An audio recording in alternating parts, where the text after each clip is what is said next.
I'm going to open the public meeting for the Carver Conservation Commission for March 19th, 2014.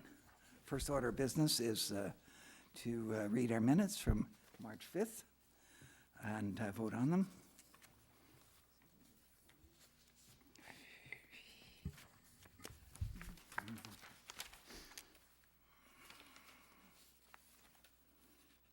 Can't get this separate.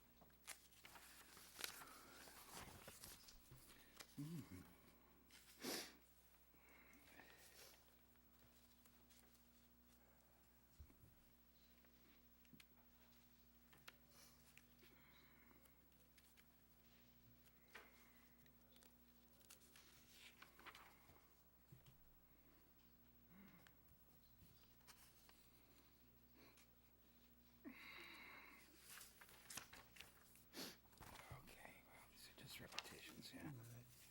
Pardon me? Police were invited, you know what, the meeting on Saturday, Okay, yeah, the rally. yeah, at 8 o'clock morning. No, I don't know. Let's, but that doesn't apply to the minutes, does it? No, Okay, let's stick to this. just wanted to, Yeah, was, we'll talk afterwards. yep. Okay, anyone see any problems with the minutes as read, as written, pardon me? Okay, could I have a motion to approve? I'll make a motion to approve the minutes of March 5th as read, And written. got my disease. Russ, would you second that, please? I'll second that. Okay, moved and seconded to accept the minutes of March 5th, 2014 as written. All those in favor, please say aye. Aye. Aye. Any opposed? Okay, so we have 3-0-1 vote. Okay. In Commissioner's notes, there's just a mention of the home firewood program that we're conducting at Savory Avenue Conservation Land. And, Actually, Mr. Chair, that's under FYI. okay, So if you don't mind, I'll no, go ahead. give it a shot. The Conservation Commission is having a home firewood program at the Savory Avenue Conservation Land. And I think there's been some confusion with the public. The information packages are going to be available on that firewood program on April 15th. Right now, what's up online and at the Conservation Office are permit applications. The strip of land that's going to be available is between Route 58 and the Savory Avenue itself. It's a small strip of land, and it's only the dead oak trees on that land that will be available. We're planning the next few weeks to flag those trees, and then a map will be made of which trees can be taken. So the information that's out there right now is simply what I'm telling you here. But on April 15th, we'll open up the department will be available to issue permits. And I think what we may have to do if we have a lot of people is just put names in a hat and draw them, because there may be a limited number of cords. There'll be $25 a cord and then $15 per cord, additional cord.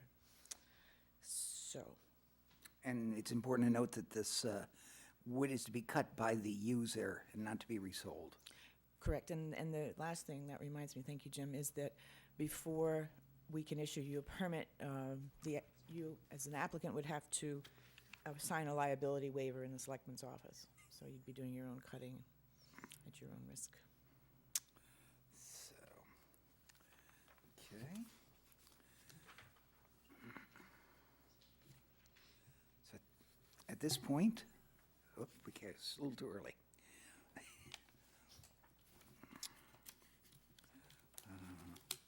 Do you have any other business we can look at?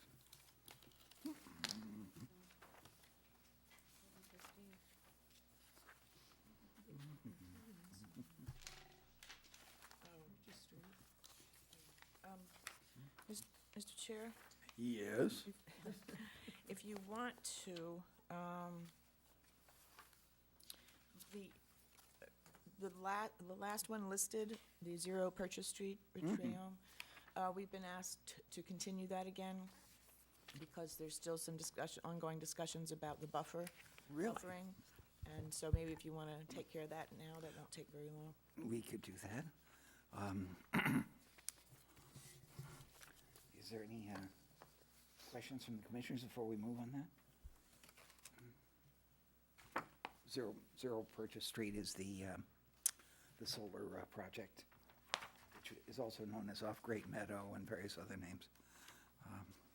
Okay, so at this point, we need a motion to continue the hearing on the Zero Purchase Street solar project Until April 2nd. until April 2nd. I'll make a motion to continue the zero purchase hearing to April 2nd. Second the motion.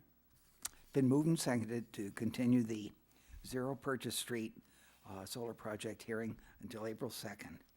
All those in favor, please say aye. Aye. Any opposed? Pass unanimous, 4-0.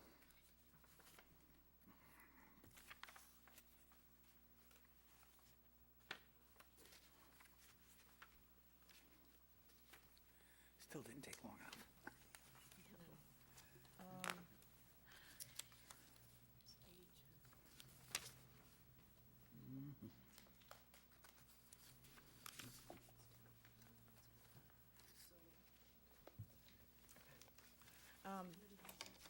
Yep, thank you. Mr. Chair, if you want, this one won't take very long either, and it's another continued hearing. This is for 82 Forest Oh, Street, right, okay. Johnson Brothers LLC. And the request was basically to determine whether it was a wetland bog or an upland bog. And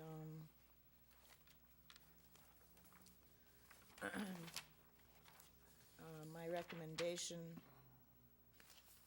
is that you issue a determination of a +5, which means, no, that would be wrong, sorry, of a -3. I'm wrong again. Hold on. I hate these state forms. I really do. Right, okay. Heresy. So it is a -4 and a -6, meaning it's not jurisdictional, either under the bylaw or under the Wetlands Protection Act. That would be my recommendation, based on our field trip there and the soils we dug. Okay. So, actually, in order to find this, we have to reopen the hearing. Sorry? In order to vote on this, we have to reopen that hearing. Well, you would continue, you Yeah, open a continued hearing, yeah. Yes, right. We're reopening, at this point, I'll reopen the continued hearing for 82 Forest Street. And we'll consider following our walk that we had this week, and the agent's recommendations. We could have a motion to find that we have A -4 and a -6, yes, meaning it's not jurisdictional under the bylaw or the State Wetlands Right. Protection Act. order of conditions with the -4 and No, it's -6. actually determination of applicability. Okay, RDA. You want me to try it? Pardon me? Yes. Do we get anything right on this? Make a motion to issue a -4 and a -6 determination of applicability to 82 Forest Street. And Russell, would you second that? Yeah, I'll second. Okay, been moved and seconded to approve the issuance of a determination with a -4 and -6 findings for the 82 Forest Street project of Johnson Brothers LLC. All those in favor, please say aye. Aye. Any opposed? And now you have 2 minutes to sign. Right. Use that time.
continued to April 2nd.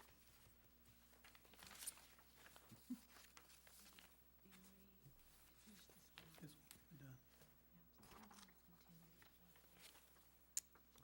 So, where's my announcement? Me too. Let's type right out on Four, here. two. So, notice is hereby given in accordance with the Mass Wetlands Protection Act, Mass General Laws, Chapter 131, Section 40, and the Carver Wetlands Protection Bylaw. The public hearing will be held at 7:15 PM on Wednesday, March 19th, 2014, in Meeting Room 1 at the Carver Town Hall to hear the notice of intent for Shorey Precast Concrete, LLC, for the proposed construction of a new facility to manufacture precast concrete structures. The project will involve the construction of a manufacturing building 160 feet long by 82.5 feet wide, with a future 7,500 square foot addition, an office building 60 feet long by 35 wide, parking area, access and egress ways, several stormwater management systems, underground utilities, and exterior storage of the precast concrete structures. Proposed underground utilities will include gas, electric, fire service, a new private on-site well, and sewage disposal system. 2 access points will be provided off Jabies Bridge Road off of Tremont Street, and a 15-foot wide fire lane will be provided around the proposed manufacturing building. The proposed development will improve site conditions by stabilizing disturbed areas and providing landscape features. Activities proposed to take place in the 100-foot buffer zone to a bordering vegetated wetland and 65-foot Town of Carver no-activity zone. A variance is being sought for work to take place in the 65-foot no-activity zone.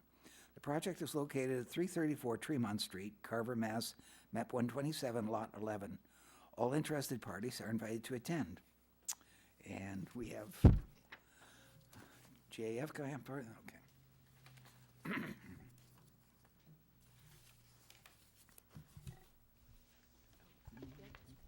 Before you start, Mr. Chair, I just wanted to make sure that everyone in the audience has actually signed in before we start.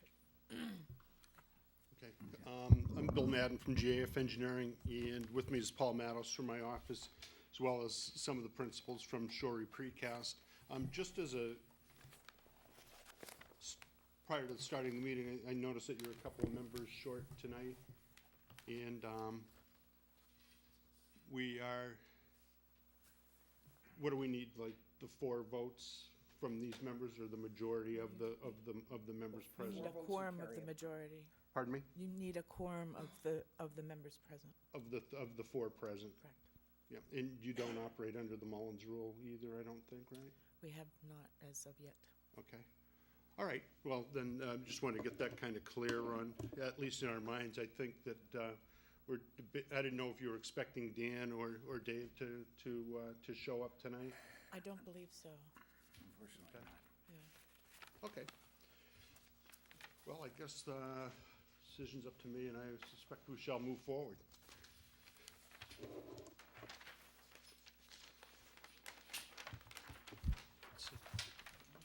Paul will set up the plans for us. We filed a notice of intent for work that's going to take place with respect to the construction of the facility off Tremont Street. It's right adjacent to the Cape Cod Ready Mix plant.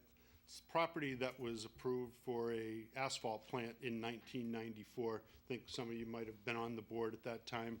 It received site plan approval and conservation approval at that point. Project never did go forward, although improvements to Jabies Bridge Road were made. I think that as part of the planning board approval, they requested that roadway be paved and some widening take place at the intersection of 58 and Jabies Bridge Road. Yeah, forgot to give you the green cards. Those activities took place over the years, so it's really currently now it's a paved roadway that accesses the site. We're filing under your bylaw in the State Wetlands Protection Act. We've also requested a variance as well. There are some activities that will take place within the 65 no activity zone. Those activities are limited to driveways off of JB's Bridge Road, which I'll explain briefly, but I just wanted to point out that those are the major elements of the project, the notice of intent and the fact that we are seeking a variance as well.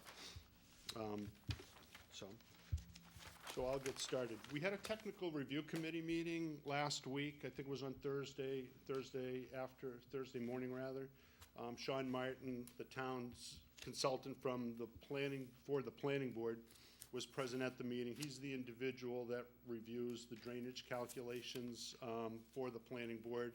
And also, I think typically and historically, you folks have yielded to whatever the planning board have come forward with respect to drainage, and I think usually take a lot of respect Sean's opinion on drainage and whatnot. And Sean has come up with a few comments on the drainage, nothing of any major significance. Everything is non-problematic to us. We're in the process of reviewing his letter and revising the plans accordingly. So, if I can just briefly describe the project here, this is the site as it exists today in general. It's a 2008 aerial photograph, and you can see that this is the property that's pretty much all altered from previous activities. There's a cell tower. There's a driveway to the cell tower right here that provides access to Sprint. It's a Sprint cell tower. There's an existing garage shop over here that's intended to remain. The photograph also shows a bunch of old iron, as they call it, abandoned equipment and whatnot that has already been removed from the site. So the site's been pretty much cleaned up, and debris and things of that nature removed. The property is located in the Industrial A zoning district, and the use of a manufacturing facility is allowed in that zoning district, subject to a special permit by the planning board. We're before the planning board. We met with them last night and had some pretty good discussion with them, and I think everything is moving along fairly well with that particular board. But that's what we have for a site. It's pretty much disturbed, the entire thing. It represents 9 acres of the 50-acre parcel, the vast majority of which has been previously altered. The wetland resource areas that we're dealing with are the land and agricultural use, or with respect to a cranberry bog here. I think that's still a bog there. Bog here, and some bogs out in the back, and some flowage canals, drainage canals associated with that. We also have Crane Brook, which is 650 feet away from the site. We noted that on one of our drawings, so we're well outside the riverfront area. So really what we're working with here is a buffer zone project and work within the 65-foot no activity zone. This plan shows a schematic of what the development is to consist of. So we have our existing building that's Bill, you need to use the microphone. Okay. It comes out. Sorry. The existing building is to remain. We propose to construct a 12,280 square foot manufacturing facility where they will manufacture precast concrete structures, catch basins, manholes, septic tanks, things of that nature. As part of the development, there's also a large crane rail that extends out each end of the building. That's simply to facilitate the moving of the material from inside to outside. After it's been poured, cured, taken out of its forms. Once that takes place, these brown areas we've designated as basically bulk storage area for the finished product. So when we designate on the plan that it's a product storage area, it's a product storage area for the manufactured product, whether it's the tanks, distribution boxes, manholes, things of that nature. So these brown areas are indicated as the storage areas. In addition, we show a small 2,100 square foot office building. That would be the building just for the office staff, sales staff, things of that nature that would be occupying that. There's a mechanic that would be working in this existing garage here. So all in all, there'd be roughly 19, 20 employees working on the site. We show a septic system. We have a leaching field shown here. The septic tanks are going to go between these two structures. And what the desire is to pick up all three structures together and route them through one septic system. So all those activities are beyond the 100-foot buffer zone. The 100-foot buffer zone, just as you can see on the plan, really just comes through here. We have some landscaping within it, and we have these two driveway entrances within it. And a little bit more in the back as well. So that's what's going on really on the site as a whole. There is a domestic drinking water well that's proposed. It's going to go over here. In that area, we're also proposing for the fire department use an underground water storage tank for their use. They asked, and we worked with them on a solution for fire protection on the site, and we all concluded that a 20,000-gallon underground storage tank would be adequate for their needs. So that's what's going to be placed over there, reasonably close proximity to that well. We expect that well to be a bedrock well, one drilled order magnitude of what we've seen in Carver and Middleborough area is anywhere between 300 and 400 feet into the ground. So we'll be operating with a different aquifer, so to speak, than the overburden aquifer. So we're taking our water from the cracks and fissures in the bedrock as opposed to the groundwater that sits in the soil above the bedrock. So that's the type of well that we're looking to install there. So all of which will be located beyond the 100-foot buffer zone to the wetland. So we just have a small amount of work right here. This is really the focus of it all at the entrance to the site. Mr. Madden, this well will just feed that reserve water tank, and so it shouldn't be that much of a drain, I take it, and you'll have some pumpage for the drinking and the use within the site, right? That's correct. It'll service the men's room, the ladies' room, the office, and the garage. There's an existing well that's located right over here right now for that building, but we will abandon that per the DEP standards and resupply that building with a new water source that's located a little further away. This building also is provided with a Title V septic system, not a Title V, it has a leaching pit that's beyond the 100-foot buffer zone as well. We will be abandoning that per DEP standards and Board of Health standards and providing a new Title V system that'll serve the entire complex. May I interject? Bill, I just wanted to point out that it's the same aquifer, but it's a different layer, because that's all the Plymouth Carver aquifer there. It'll be a different layer, different bubble, as it were.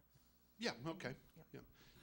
Yeah. The question came to my mind because the fact that you're in an area that is intensively used for cranberry growing all around you, and so there's water withdrawal permits that those fellows have to file, and we have to make sure that their aquifer draw is not affected by any additional use. In other words, that they're not damaged or limited by. Yeah, I think the zone of influence doesn't extend towards their bogs.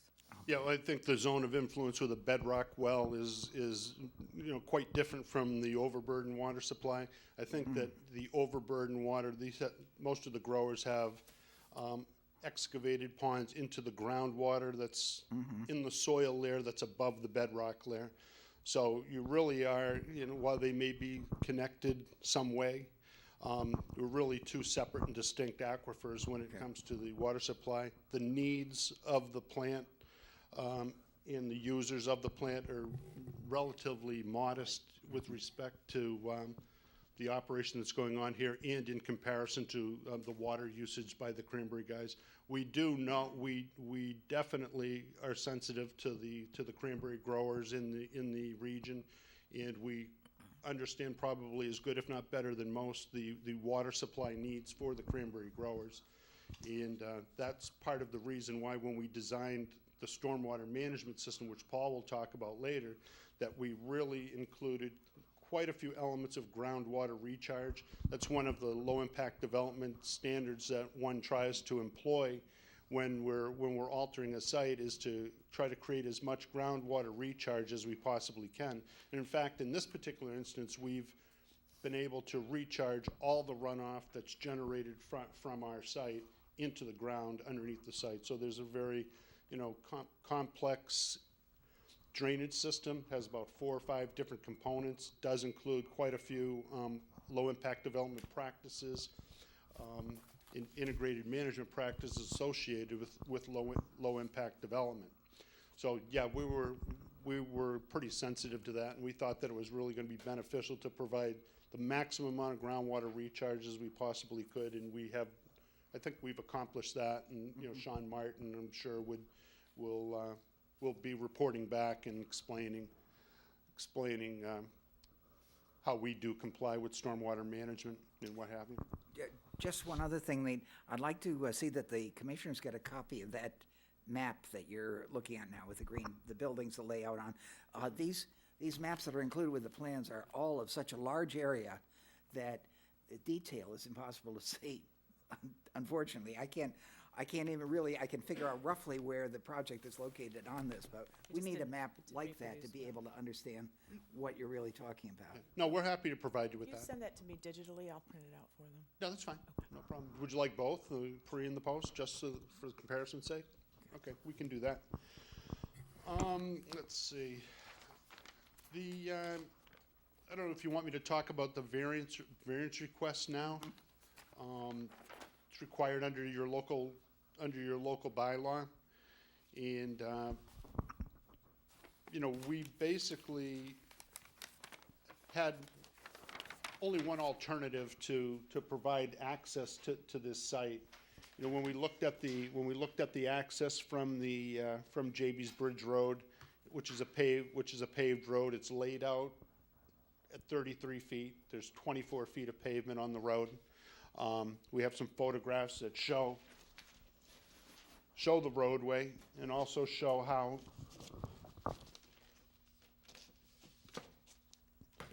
trucks have an ability to pass each other. There's no real issue with trucks. You can see that those are concrete trucks. They're relatively heavy pieces of equipment. They easily pass on the straightaway. They easily accommodate the turning radiuses at Route 58, both incoming and outgoing. And that's the way it looks if there were no trucks on it. So that roadway is it's built to carry industrial type vehicles. There's a concrete plant down the end of the road. There's a stone crushing plant down the end of the road.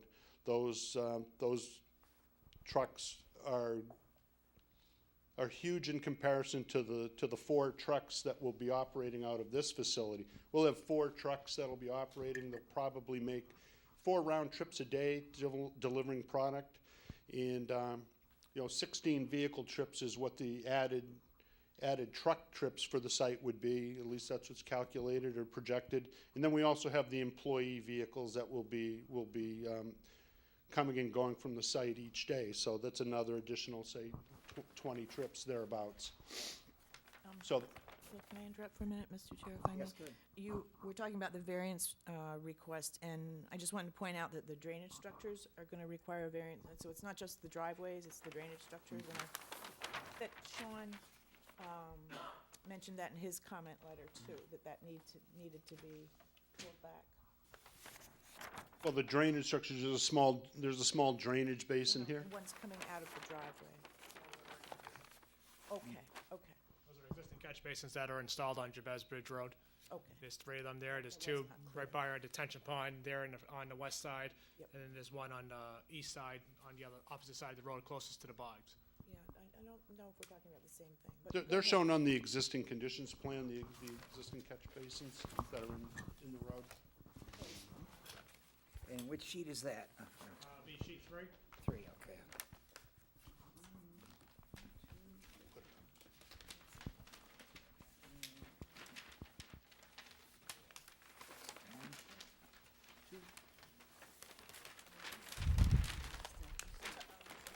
talking about, yeah, okay. So I'm talking about the concrete pad, the two construction exits, and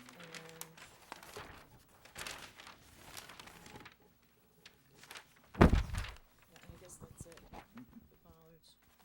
So I mean, just the fact that Sean is addressing this, working with you on that, I just want to point out that, but that is part of the variance request. Yes, I mean, I guess anything that we're showing on the plan within the 65 feet is subject to the request. Well, And I- only if it's a structure or pavement, new pavement. So, Yeah, okay. So if we, so in any event, there's a little bit of work that's gonna be going on in that 65-foot no activity zone, and for all practical purposes, it really boils down to the two driveways that enter into the site. You know, we explored alternate locations to come into the site to try to avoid getting into the 65-foot no activity zone, but there were really none. You know, we didn't have another way to get into the site. The access way to the cell tower is right here, so we felt that it made good sense to use that. And then we're adding this one on the west side of the site. So really, the work here includes the driveways, the landscaping, and a little bit of the grading that'll go on in on the site for landscaping purposes.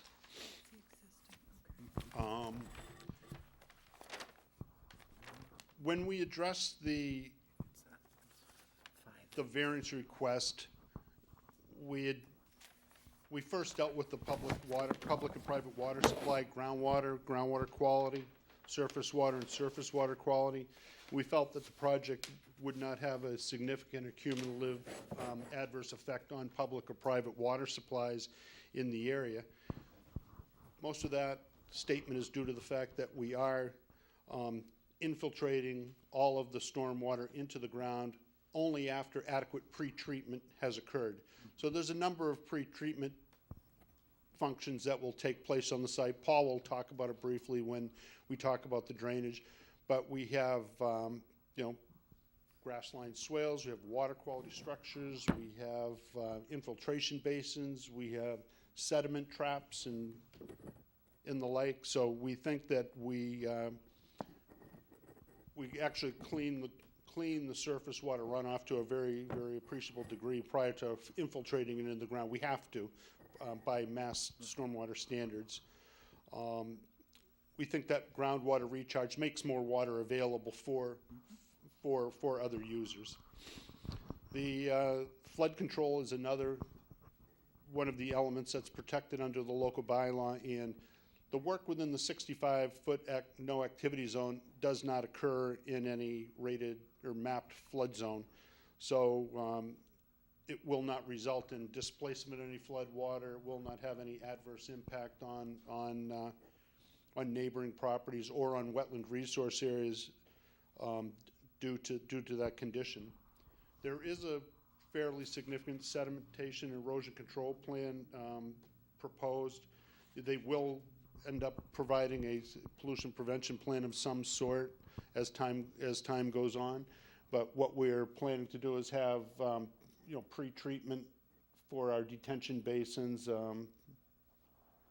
We have a drainage structure that's located in that parking lot that's a proprietary separator, so those will all work to remove coarse sediment and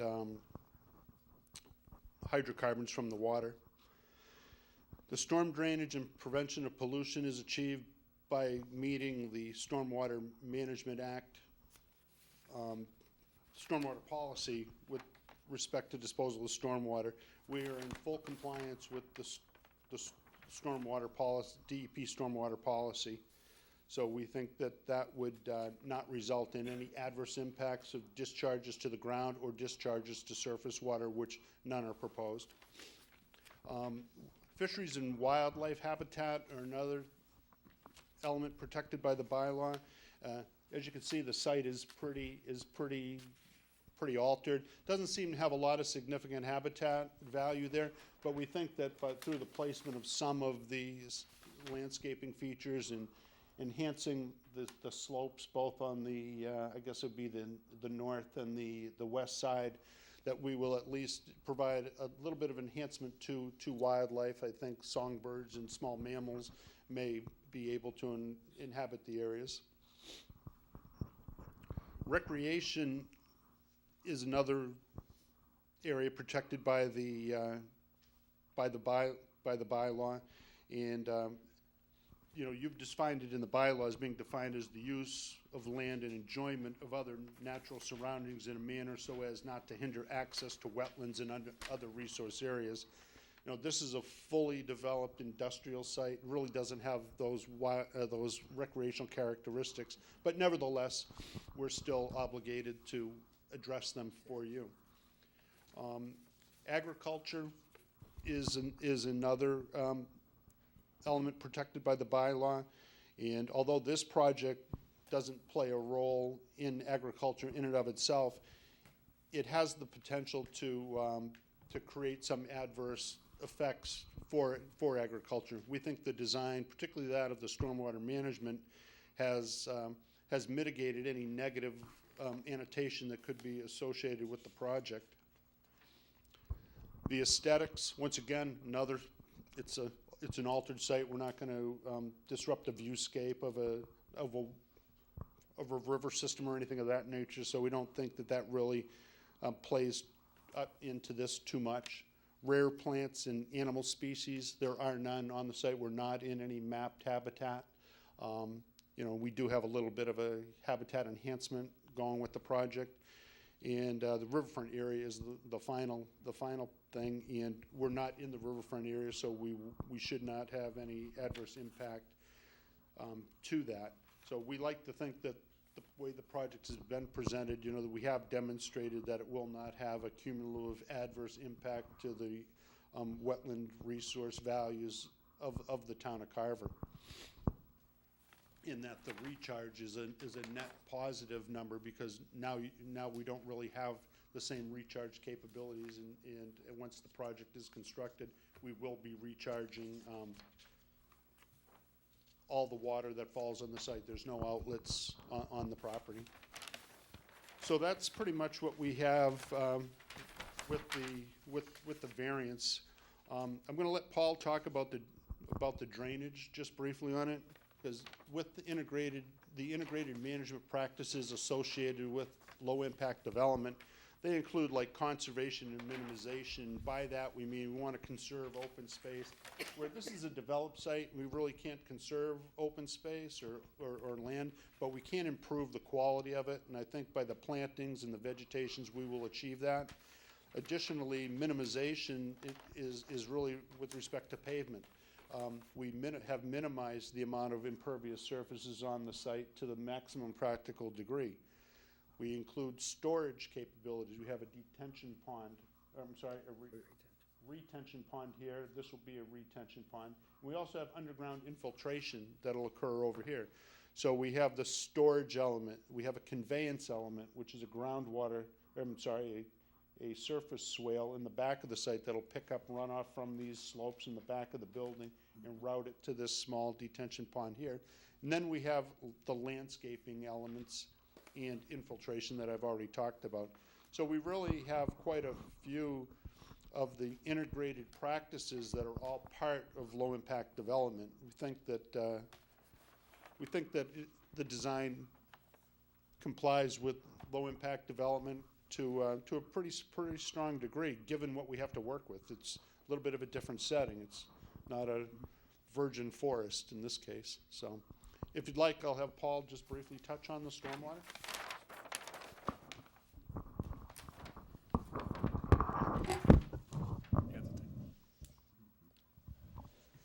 The existing watershed for the site here is basically defined by a bunch of ridges and berms that are installed along the perimeter of the property. There's a ridge line that runs along the property here on this side, and then it continues along the back here. And then on this side here is an existing sand pile that slopes in this direction, and the rest drains in this direction here. So the watershed there on the existing conditions is broken down into 3 areas. One being the west side here, which drains along the ridge line and it comes to a low point on the existing ground today. The second portion is a portion of that drains the existing concrete apron from the maintenance garage, and that drains onto Jabez Bridge Road, and then eventually into the drainage system that's located on Jabez Bridge Road. And the remaining of the land, which is the majority of the watershed, drains by overland flow to another depression here on site, and which is basically just stays there and eventually infiltrates into the ground. So during proposed conditions, we try to mimic those existing conditions and keep the watersheds relatively the same size as they exist today. So what we did is we broke the watersheds during proposed conditions into 4 watersheds. We took the roof runoff from the manufacturing building and the office building. We have the downspouts directed into roof leaders that are going to go underground and eventually discharge to a infiltration system consisting of 500-gallon leaching chambers that are going to direct clean roof runoff into the ground right back here along the back of the building. On the west side of the building, which takes overland flow from the back of the building and the product storage area into a grass swale that runs along the property, not along the property line, but along our grading limits here. And the swale has several check dams installed in there to slow down the water and to let the water pool behind those check dams to let some sediments settle out. And prior to discharging into we called it a detention basin, but that detention basin is going to be modified to an infiltration basin. We're in the process of modifying that now. This portion of the parking lot here and a little bit of the access drive, that flows into a first defense unit, which is a proprietary stormwater system that takes care of reducing the sediment loads prior to discharging to the detention basin.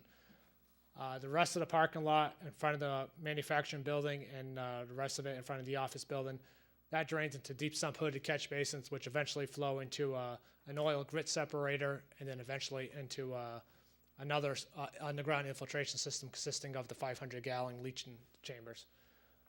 The rest of the area, which is going to be the product storage area, drains by overland flow here into this infiltration system. In the middle of the infiltration system, we have a stone trench with some riser pipes that come out of the ground with beehive dome structures, so that way water could infiltrate into the ground, and then during winter conditions, hopefully get the water out of there if the pond is frozen. We're in the process of modifying this based on some of Sean's comments. We're going to provide a 10-foot filter strip along the edge of the road here, and then it's going to overflow into a sediment forebay that we're installing along the whole perimeter of this infiltration basin, and then after the sediment forebay, it's going to discharge into the infiltration basin. So we're going to be providing a little bit more cleaner water as requested by Sean. That's the breakdown of the drainage system, if anybody has any questions. And Mr. Chair, I wanted to add that my comments from the Technical Review Committee meeting are in your packages. They were written prior to the Technical Review Committee meeting, so Sean has addressed a lot of, as they pointed out, he's addressed a lot of these stormwater questions and so on that I have. At this point, should we ask if there are any butters that might have questions, want to come up and take a Good look at idea. the maps? Or any member of the public. Yeah, anyone, yeah. And if you could build hand, whoever comes up, the microphone. Okay. Mark? I think No, everyone's no, signed no in. problem, okay. Again, has everyone in the room signed in? Okay. Would you mind just passing that around? Thank you.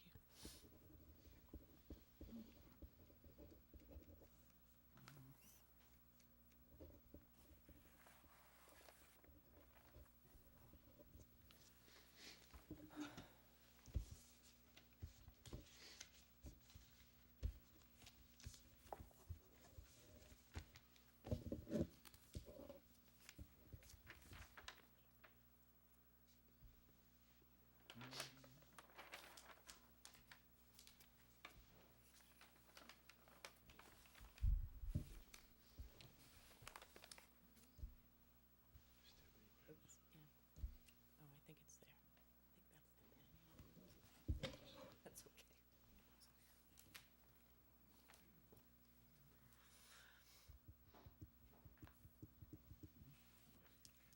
Come on up, Mark, just grab the microphone here if you don't mind.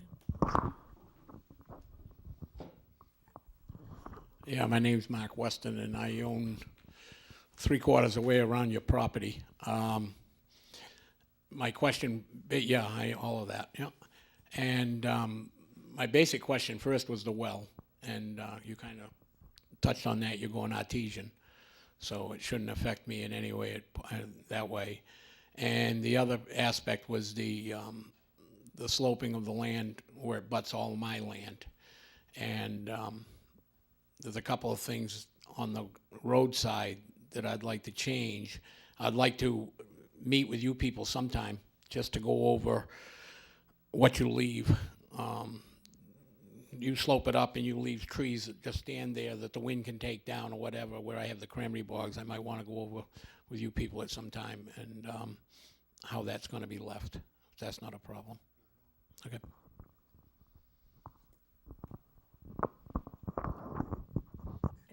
And Bill, some of those, and I should probably say Mark as well, some of that can be built into the conditions too. Sure.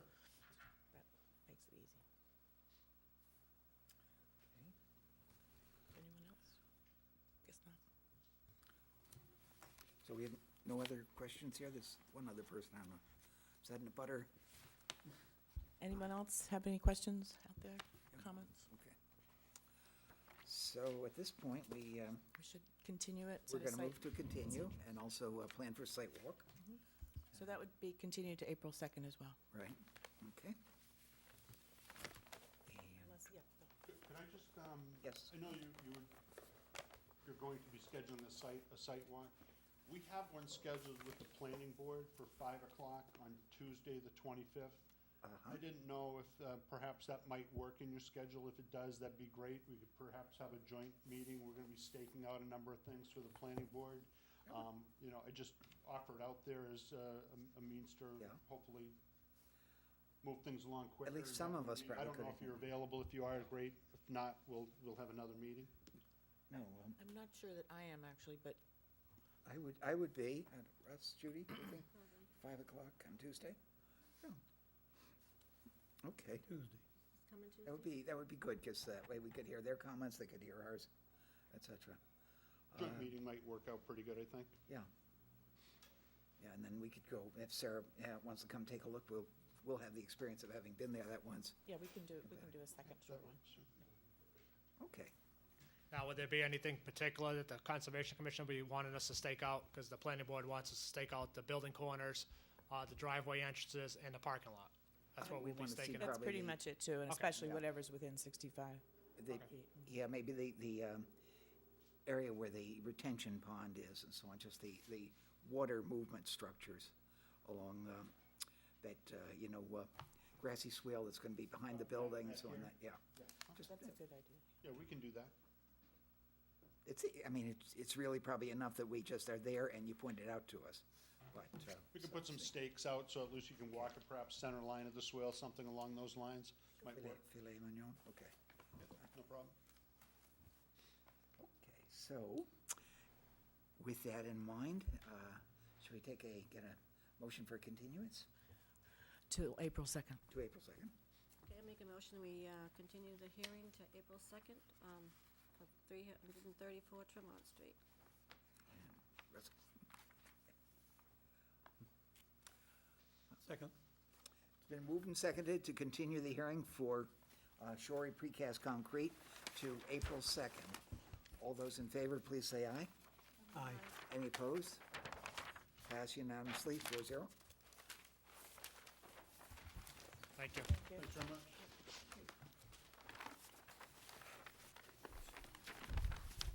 And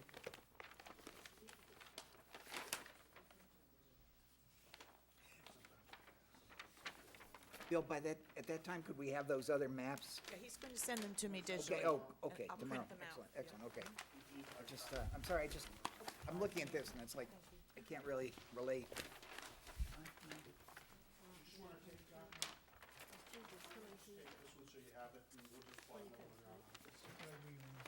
Okay. That would be ideal, good.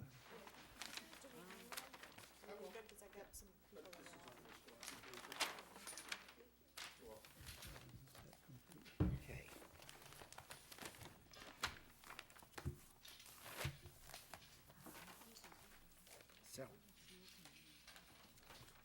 continue to April 2nd. After the last couple of days. Last couple of meetings we had.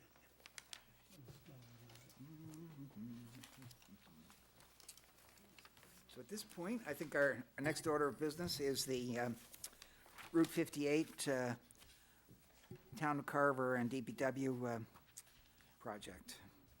And you guys, it's the same thing, just pick that mic up. Thank you.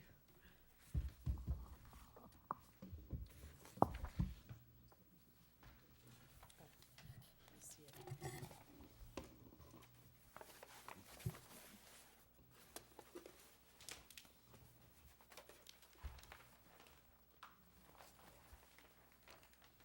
Okay. Gentlemen, if you want to proceed with, let's see, what we, okay. Should we kill the lights a little bit? Maybe we're gonna, Well, this will brighten up. okay. I just had to turn it off because it was This is good. kind of Just in the a- way. Now, I just gotta find the right folder.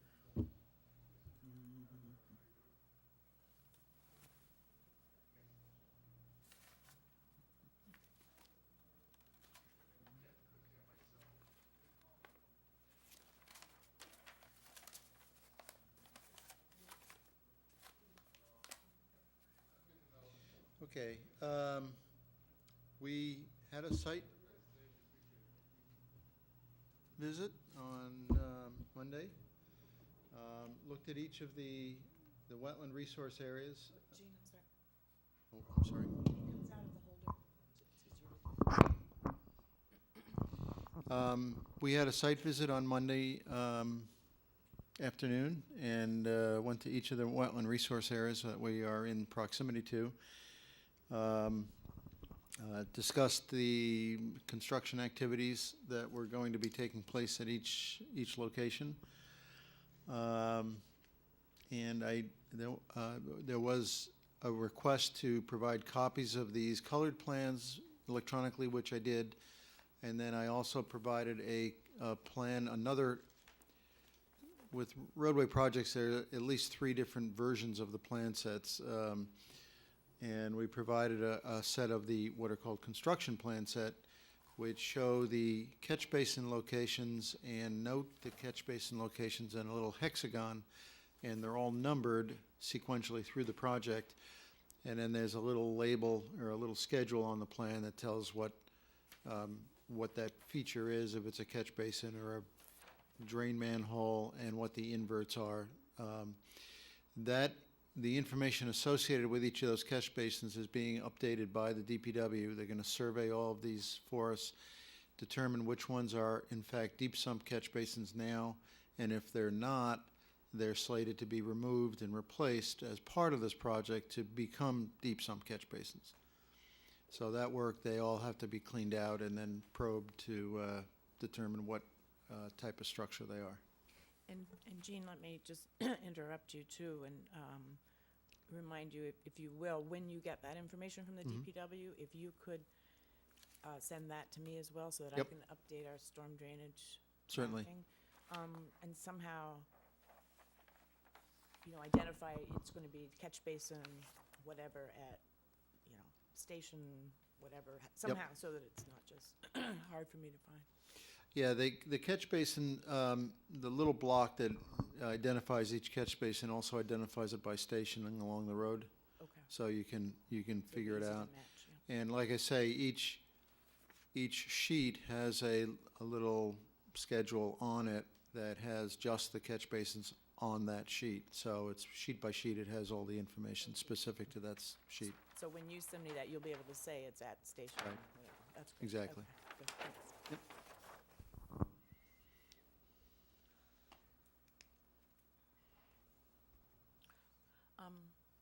Yes, go ahead. You might want to just quickly, briefly address the variance request, which seems extremely Sure. obvious, but we need to do it anyway. Yep. We have requested a variance of the 65-foot no work requirement. And the reason being is, oops, I went the wrong way. The roadway crosses very closely to, or between, a number of wetlands, as in this case. There's a cranberry bog on this side of the road, that's wetland 1. Wetland 2 is a natural wetland over here, they are connected. There is a culvert that connects the two, so the water source from this side is helping to feed the bog. It's very common, roads when they're built, they bisect wetlands, and that's what's happened here.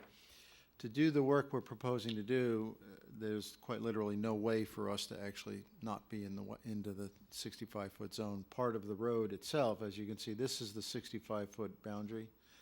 You know, part of the road as it exists today is within it. To do any work on it, obviously, we're gonna have to be in that zone. Consequently, we're, saying to be able to achieve this work at all, we obviously need to work within the 65-foot zone. And I think that the mitigating factor, too, is the upgrading of the storm drains that you're going That's to do. right. Yep. So that- We are minimizing work to the extent we can by using walls in places to keep the work tight to the road, so that we're not expanding out, increasing the slope, encroaching into the wetland. There is no actual direct impact to wetlands from the project anywhere. That was one of the design goals, is to avoid wetland impacts to the extent we could, and we've been able to do that.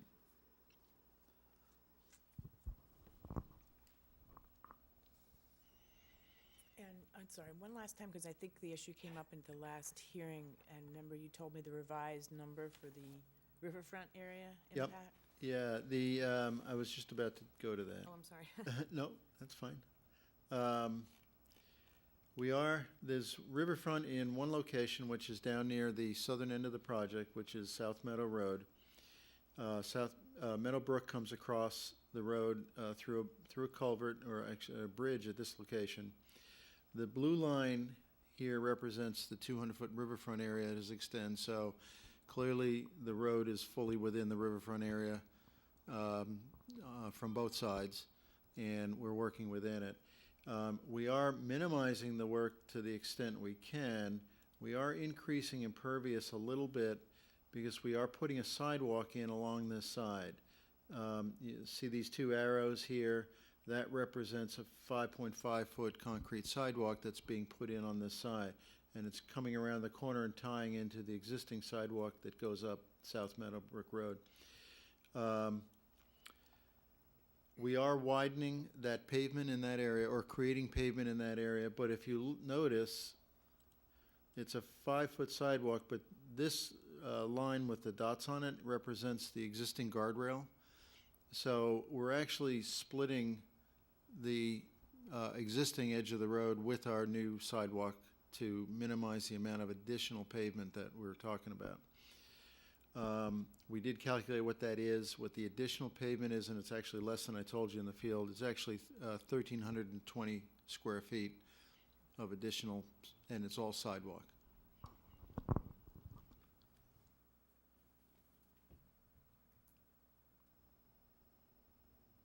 So that is the only additional impervious. There is more impervious throughout the project. I'm not saying that we're not adding more impervious throughout the sidewalk, or throughout the project, because we are adding sidewalk in a number of locations, most of the project length. But in the riverfront area, it's a fairly small increase.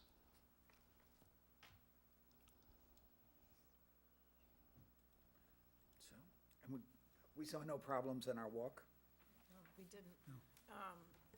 What's the percentage of, let me see if I can phrase this, of the area that's riverfront area, what's the percentage that you're going to alter? I honestly don't, it's not a trick question, I don't know the answer. What is the percentage of riverfront? Just of the area that's colored riverfront area? Yeah. You know, the old 10% or? Yep. The numbers are in the notice. I don't have it right off the top of my That's head. fine. Well, obviously, I don't either, so. There's The total work in riverfront area is about 22,000 square feet. Right. And and what we calculate for the area of riverfront that represents the project area would be the limit of the layout or any easements that might be associated with it, not obviously the entire river, because that's not necessarily under control of the project.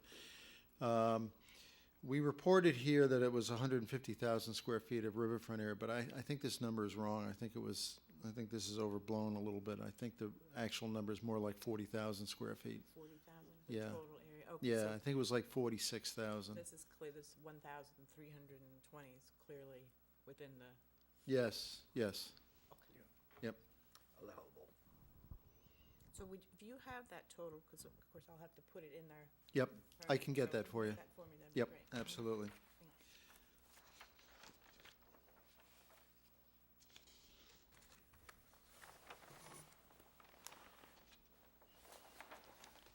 You know, I may have a table that has that in it, in the document itself.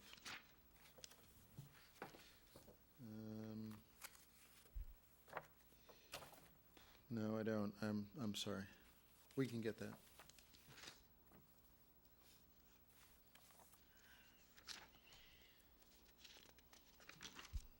Yeah, well, as long as you send it to me Yep. shortly so I can issue this. Yeah, we'll get that for you tomorrow. Okay, that'd be great, thanks.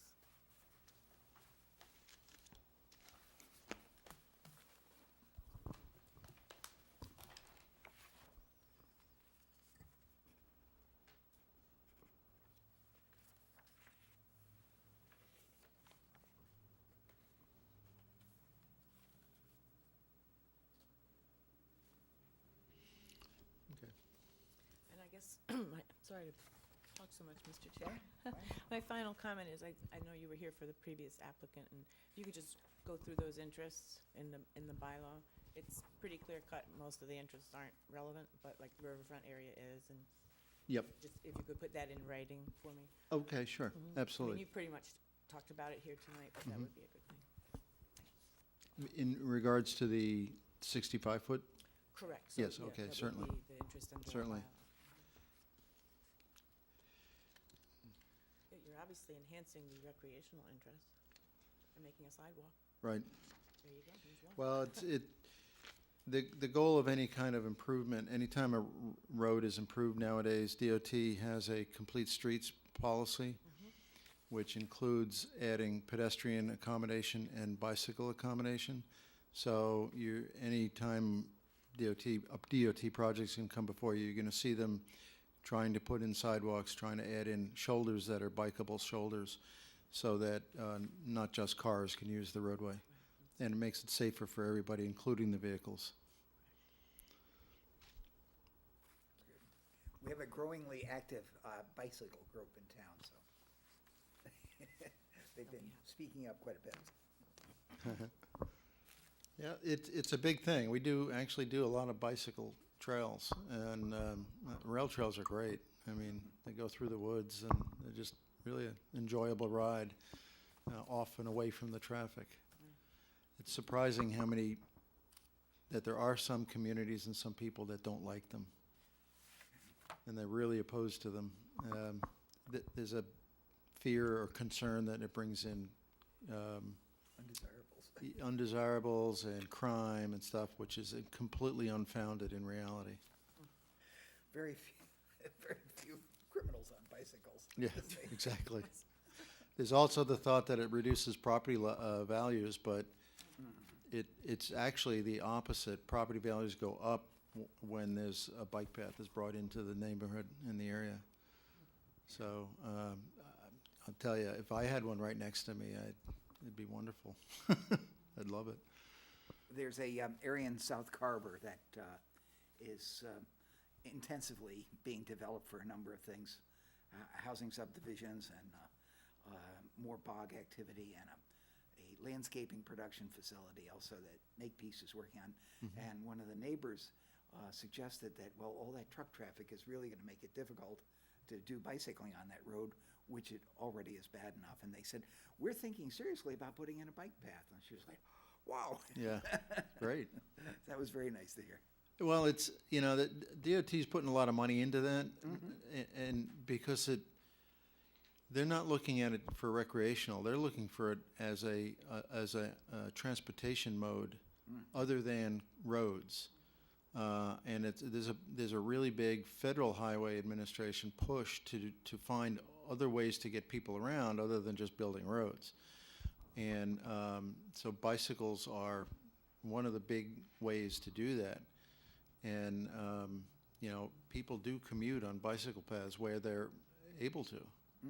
We have a guy in our office who comes in to Watertown from, I don't know, where does Mike live? He lives way out west. I mean, like 40 miles west. And he rides a bike into work he doesn't even own a car. He rides his bike, and he's just totally committed to it. And he's not a young guy either. I know. A visit to Europe just opens people's Yeah. eyes incredibly. Oh, yeah, you're right. They're way ahead of us on bicycles in Europe, yeah. I have nothing more. I have a technical question for, no, I just was wondering if I missed the 3-5 meeting for the NOI, do I have to abstain? Oh, let's check the minutes. Were you not there? She wasn't here. Oh, okay. Yeah, you would abstain. Okay.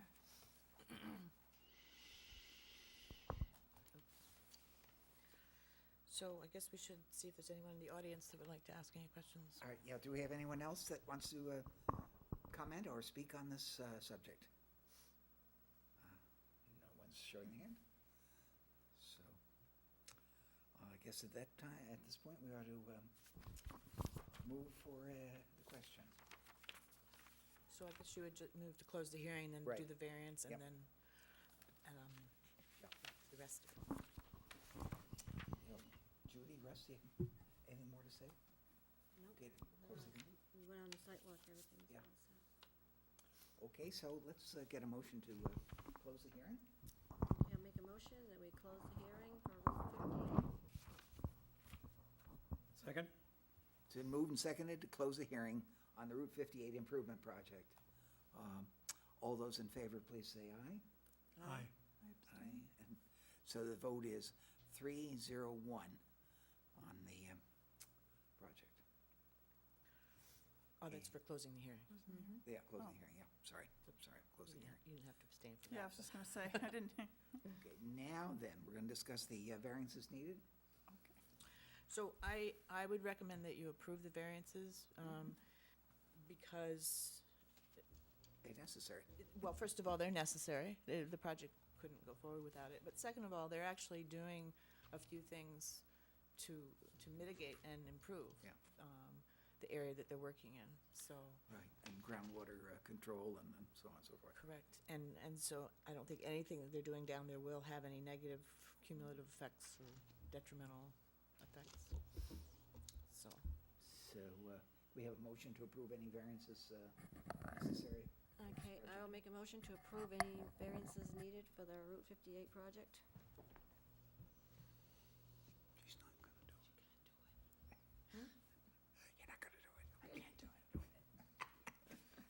Go ahead, Russ, do the second. Second? Been moved and seconded to approve any variances as required by this project. All those in favor, please say aye. Aye. Any Abstain. opposed? One abstain. All right, so the vote on that is 3-0-1 to approve variances. And now, the vote on the project itself.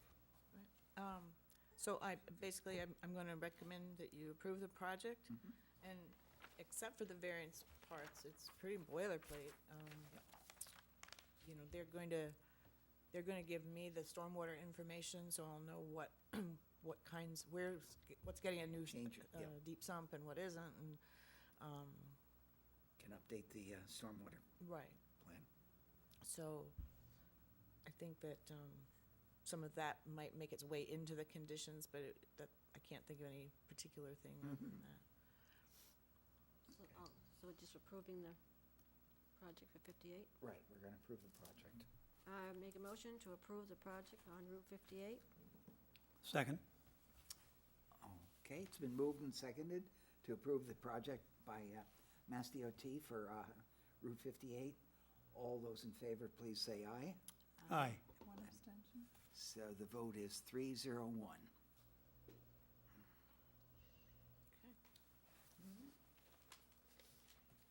Great. Thank you very much. Thank you.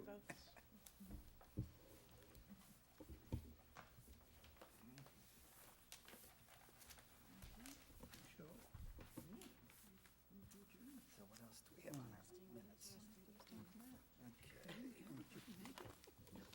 That was earlier. Joined yet. Adjourned yet. 8:15? I make a motion. It is in the, I make a motion to adjourn this meeting? I'll Mr. second Chair, it. the motion. Wait, we have some discussion by, Well, we need to hear it in the microphones. What do you need to- he was got to get it together, then he's going to present it in the right. what do you need? I just wanted to qualify before I mentioned it. And you being the chair, you addressed that, right? Russ, can you speak into the mic? So that- Can? Yeah, thank you. They're having a meeting on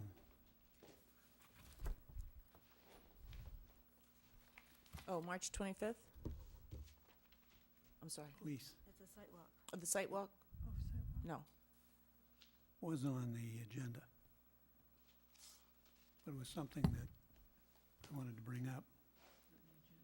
On April 2nd? Yeah, if it's not on the agenda, we can't discuss it. I'm sorry. So you put it I'll on, do that after I get over here. put it, But you, Too late. you can get it on next time's agenda. put it on for April 2nd. Will that be after it's occurred? Maybe. In that case, we That's won't all worry right, I'll about it. take care of it. Okay, so we have had a motion for adjournment. Do we have a second on that? Second. Been moved and seconded to adjourn the meeting. Any objections? All those in favor, please say aye. Aye. Aye.